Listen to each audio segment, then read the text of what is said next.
Hello dear student. देखिए अपन ने 12th class का मैथमेटिक्स में जो चैप्टर नंबर 2 है प्रतिलोम वर्त्य फलन, उसमें अपन ने व्यापक मान को सीखा था कि व्यापक मान क्या होता है और उसको किस तरीके से अपन निकालते हैं। अब आज अपन इस वीडियो में मुख्य मान से संबंधित बात करते हैं। तो देखिए, जो अपने पास में प्रतिलोम वर्त्य फलन होता है उसका मुख्य मान क्या होता है, ठीक है ना। तो इसके बारे में अपन समझते हैं। आज अपन उसकी टेबल भी देखते हैं कि मुख्य मान की जो टेबल होती है वो क्या होती है, ठीक है ना। मुख्य मान क्या होते हैं उसके बारे में अपन समझते हैं। तो मुख्य मान क्या होता है, प्रिंसिपल वैल्यू। तो किसी भी प्रतिलोम वर्त्य फलन का वह मान जो उसकी मुख्य शाखा में स्थित होता है मुख्य मान कहलाता है, ठीक है ना। या फिर आप यूं बोल सकते हो कि थीटा का वह छोटे से छोटा मान, ठीक है ना, ये मान धनात्मक भी हो सकता है या ऋणात्मक भी हो सकता है। जो ये समीकरण अपने को दे रखी है sine theta equal to x cos theta equal to x, इस समीकरण को संतुष्ट करें, यानी कि इस वाली समीकरण को सेटिस्फाई करे। वो जो थीटा का मान है वह मान ही मुख्य मान कहलाता है। यानी कि अगर अपन दूसरी भाषा में बोले तो ऐसा बोल सकते हैं कि प्रतिलोम वर्त्य फलन का मुख्य मान यानी कि थीटा का वह छोटे से छोटा धनात्मक या ऋणात्मक मान होता है जो समीकरण sine theta equal to x cos theta equal to x tan theta equal to x cot theta equal to x आदि को संतुष्ट करता है। वह थीटा का जो छोटे से छोटा मान होता है, ठीक है ना, वह मान धनात्मक भी हो सकता है ऋणात्मक भी हो सकता है, ठीक है ना। उसी को हम क्या बोलते हैं, मुख्य मान बोलते हैं। अब देखिए, मुख्य मान से संबंधित जो टेबल है उसको अपन देख लेते हैं। तो ये एक तरफ मैंने फलन लिख रखा है, ठीक है ना, sign inverse x cos inverse x, ठीक है ना। एक तरफ इसका मैंने प्रांत लिख रखा है और एक तरफ इसका मुख्य मान या फिर इसका परिसर मैंने लिख रखा है। अब देखिए, समझना है इसको। साइन इनवर्स एक्स का जो प्रांत होता है, यानी कि यहां पर जो एक्स की वैल्यू होती है, एक्स की वैल्यू -1 से बड़ी या -1 के बराबर या फिर 1 से छोटी या फिर 1 के बराबर होती है। या फिर अगर अपन इसको अंतराल बना के लिखना चाहे तो कैसे लिख सकते हैं, -1, ठीक है ना, और 1 के बीच में होता है, ठीक है ना, और -1 और 1 भी इसके अंदर इंक्लूड होते हैं, ठीक है ना।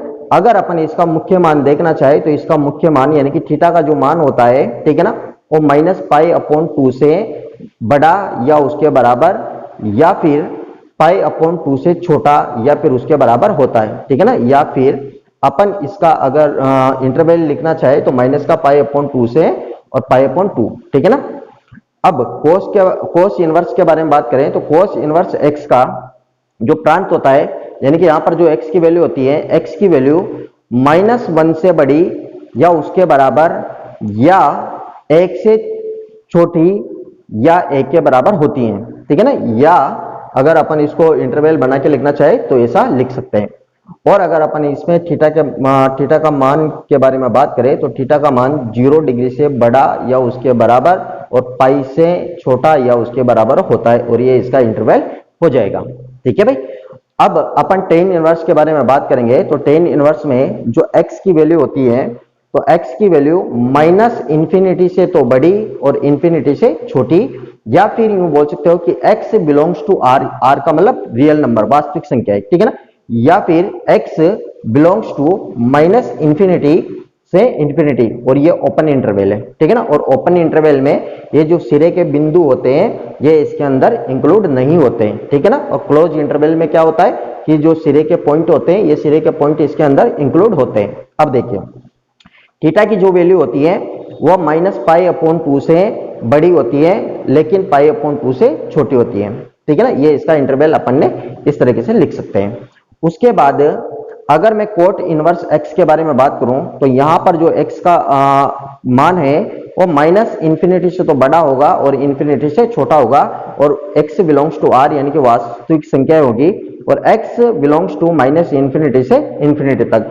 थीटा की जो वैल्यू होती है वह 0 डिग्री से तो बड़ी, 0 से बड़ी और पाई से छोटी होती है, और ये इसका इंटरवल हो जाएगा 0 से पाई के।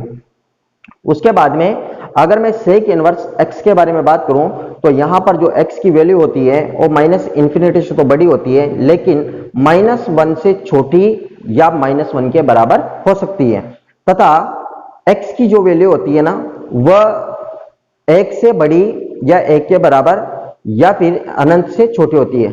अगर अपन इसका इंटरवल बना के लिखना चाहे तो ये हो जाएगा ओपन इंटरवल माइनस इंफिनिटी से -1 close interval union close interval 1 से और इंफिनिटी तक, और ये ओपन इंटरवल हो जाएगा। और अगर अपन थीटा के मान के बारे में बात करें तो थीटा का मान 0 डिग्री से बड़ा या उसके बराबर और पाई से छोटा या पाई के बराबर हो सकता है, लेकिन थीटा की वैल्यू थीटा की जो वैल्यू होती है वो पाई/2 के बराबर नहीं होगी।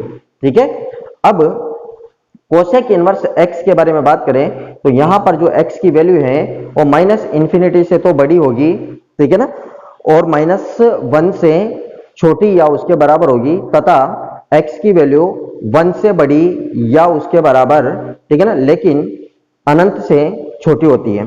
ठीक है ना, और अगर अपन इसका इंटरवल लिखना चाहे तो ओपन इंटरवल माइनस अनंत से -1 क्लोज इंटरवल, ठीक है ना, यूनियन क्लोज इंटरवल 1 से अनंत तक और ओपन इंटरवल। और यहां पर जो थीटा का मान होता है, थीटा का मान -पाई/2 से बड़ा या उसके बराबर और पाई/2 से छोटा या उसके बराबर हो सकता है। तो देखिए आगे देखते हैं। अब हम मुख्य मान से संबंधित कुछ महत्वपूर्ण बिंदुओं को देख लेते हैं। तो देखिए, जब x का मान 0 से बड़ा होता है तब सभी प्रतिलोम वृत्तीय फलनों के जो मुख्य मान होते हैं वह प्रथम चतुर्थांश में, ठीक है ना, कहां पे रहेंगे, प्रथम चतुर्थांश, यानी कि 0 से पाई/2 के में स्थित होते हैं। ये ध्यान रखना भैया आप लोग।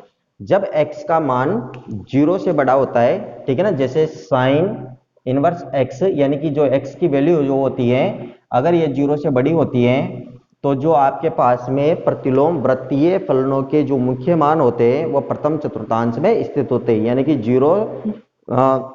0 से पाई/2 में स्थित होता है। ठीक है ना, उसके बाद में जब x की वैल्यू 0 से छोटी होती है तब साइन इनवर्स, ध्यान रखना, जब x की वैल्यू 0 से छोटी होती है तब sine inverse x, tan inverse x, cosec inverse x के जो मुख्य मान होते हैं वो चतुर्थ चतुर्थांश में, यानी कि -पाई/2 से 0, ठीक है ना, इसमें स्थित होती है। जबकि cos inverse x, cot inverse x, sec inverse x के जो मुख्य मान होते हैं वह द्वितीय चतुर्थांश में स्थित होते हैं। ठीक है ना भाई, ध्यान रखना, जब x की वैल्यू 0 से छोटी होती है तब sine inverse x, tan inverse x और कोसेक इनवर्स x इनके जो मुख्य मान रहेंगे वह तो चतुर्थ चतुर्थांश में रहते हैं, जबकि cos inverse x, cot inverse x और सेक इनवर्स x इनके जो मुख्य मान होते हैं वह द्वितीय चतुर्थांश में स्थित होते हैं। ठीक है ना, उसके बाद में मुख्य मान को अंग्रेजी वर्णमाला के छोटे अक्षर से व्यक्त करते हैं, जैसे कि साइन इनवर्स x, कोस inverse x, tan inverse x, यानी कि इसका जो आगे का ये जो अक्षर है ये अक्षर छोटा रहेगा, अंग्रेजी वर्णमाला का छोटा अक्षर रहेगा। देखिए, मैंने जब आपको व्यापक मान के बारे में बताया था तो व्यापक मान में हम, ठीक है ना, ये अंग्रेजी वर्णमाला का बड़ा अक्षर काम में लेते हैं, ठीक है ना, यानी कि ये बड़ा अक्षर काम में लेंगे, जबकि मुख्य मान में ये अंग्रेजी वर्णमाला का छोटा अक्षर काम में लेना है। ठीक है ना, तो मान लो बाय द वे कभी आप लोगों से ऐसे पूछ ले, डायरेक्टली ऐसे दे दे कि ये ऐसा एस बड़ा लिख के साइन इनवर्स एक्स, यानी कि इसमें जो एस है ये एस अगर बड़ा है और वो आप लोगों से ये ना कहे कि इसका व्यापक मान निकालिए, तो आप अगर ये एस बड़ा दिखे तो आप लोगों को समझ जाना है कि आप लोगों को व्यापक मान निकालना है। ठीक है ना, और अगर ये एस इस तरीके से अगर छोटा नजर आ जाए, ठीक है ना, तो आप लोगों को समझ लेना है कि ये मुख्य मान के बारे में बात कर रहा है। ठीक है ना, अब इसका अगला पॉइंट क्या आता है कि देखिए एक छोटा सा एग्जांपल है, यदि साइन थीटा इक्वल टू 1/2 हो तो थीटा इक्वल टू 30 डिग्री या फिर 150 डिग्री, इस वाली समीकरण को क्या करता है, संतुष्ट करता है। ठीक है ना, यानी कि साइन 150 डिग्री का मान भी 1/2 होता है और साइन 30 का मान भी 1/2 होता है, यानी कि जो थीटा का मान है वह इस समीकरण को संतुष्ट करता है। लेकिन अभी हमने क्या कहा कि मुख्य मान क्या होता है, ठीक है ना।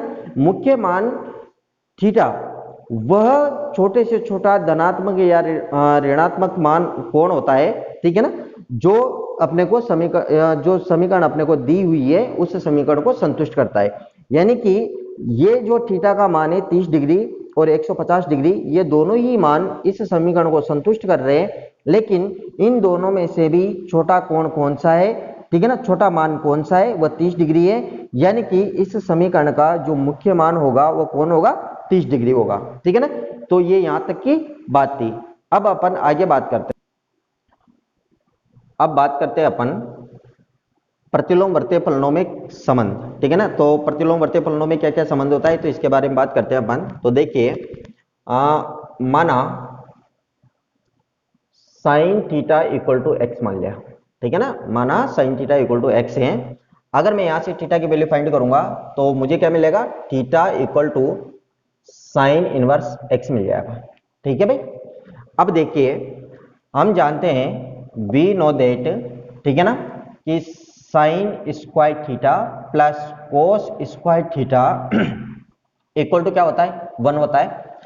अगर मैं यहां से साइन स्क्वायर थीटा को इधर भेजूं तो यहां पर क्या हो जाएगा, cos square theta equal to 1 minus sine square theta हो जाएगा। और यहां से इधर का स्क्वायर हटाऊंगा तो इधर रूट आ जाएगा, यानी कि cos theta equal to 1 minus sine square theta.